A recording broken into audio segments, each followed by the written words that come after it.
Good morning. Good morning. Certainly, this is the day that the Lord has made, and I am just glad about it.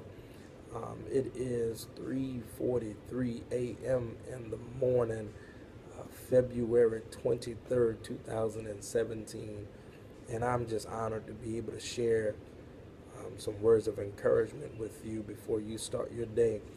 And I pray that something I say will help you the more on your journey today.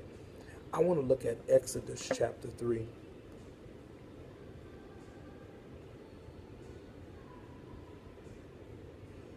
Exodus chapter 3, verses 9 and 10. And it reads, I'll be reading from the English Standard Version, and it reads, And now, behold, the cry of the people of Israel has come to me, and I have also seen the oppression with which the Egyptians oppressed them. Verse number 10, Come, I will send you to Pharaoh, that you may bring my people, the children of Israel, out of Egypt. If I had to label this with a title for a few minutes, if I had to label this with something, I would label it with "It's your time." So that's what I want to talk about. It's your time. I want to start with an illustration. Um, he was born March 2nd, 1990, in Vicksburg, Mississippi, and is one of 5 children.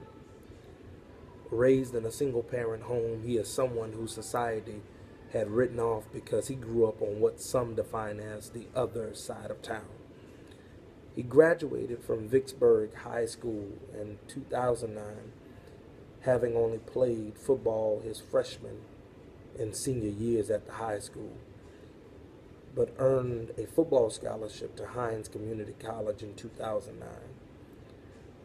Though he was not considered what some would define as a top flight recruit, during his freshman year, he recorded 22 tackles and 1 interception, but was kicked off of the team after the 5th game of the season.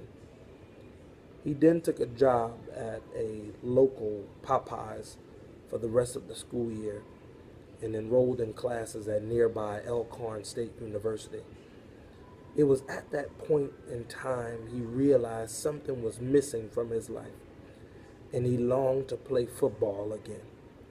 He stated in an interview that it just made him realize how bad he wanted it and how bad he needed it. But somehow he was invited back to Hines Community College and played well enough to transfer to Division II, Western Alabama, a year later.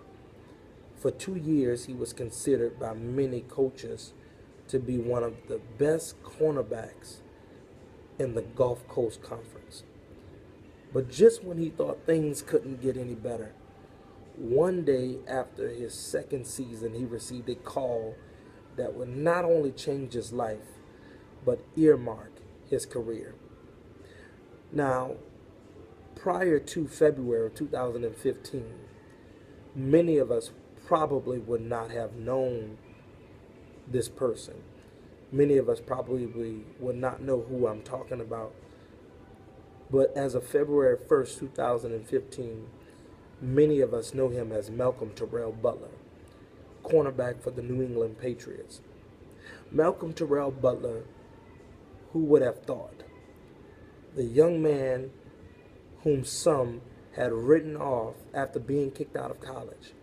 The young man who went from tossing the football to tossing chicken.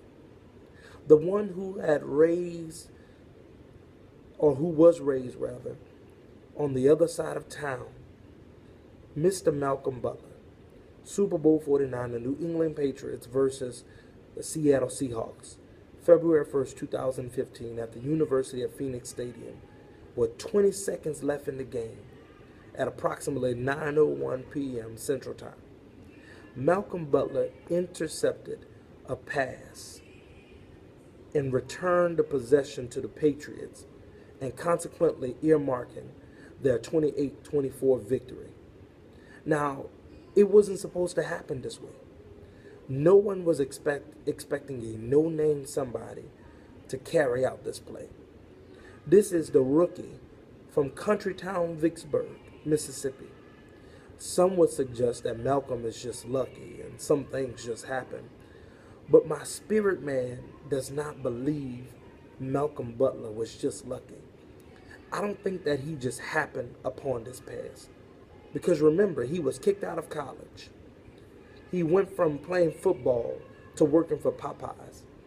And some thought that it was over for him after this. But I believe that February 1st, 2015 gave Malcolm Butler what God often gives us, and that is another chance. It was his time. It was Malcolm Butler's time. And I believe that that's where Moses is in Exodus chapter 3, tending to flock out in the field, minding his own business. And God approaches him and says, I want you to deliver my people out of Egypt. I want you to go and get my people out of Egypt. And Moses is going back and forth with God. God, you can't possibly be talking about me. I have a speech impediment. I can't even talk right. And I just believe that all of us have a speech impediment that we believe hinders us from doing what God has called us to do. Now, some of you, your speech impediment may be, you may have an addiction to something. Some of us, our speech impediment is we lash out on people. Some of us, our speech impediment may be we're never on time, whatever it may be, whether it's frivolous, whether it's small, whether it's something colossal, or whatever you feel that's holding you back from carrying out the plan that God has given you, or carrying out the mission that God has given you. You need to put that aside this morning and do what thus said the Lord. Because I believe that this is your time. Tomorrow, next month, next year is not promised to any of us. So will you do it? Be encouraged. Be blessed.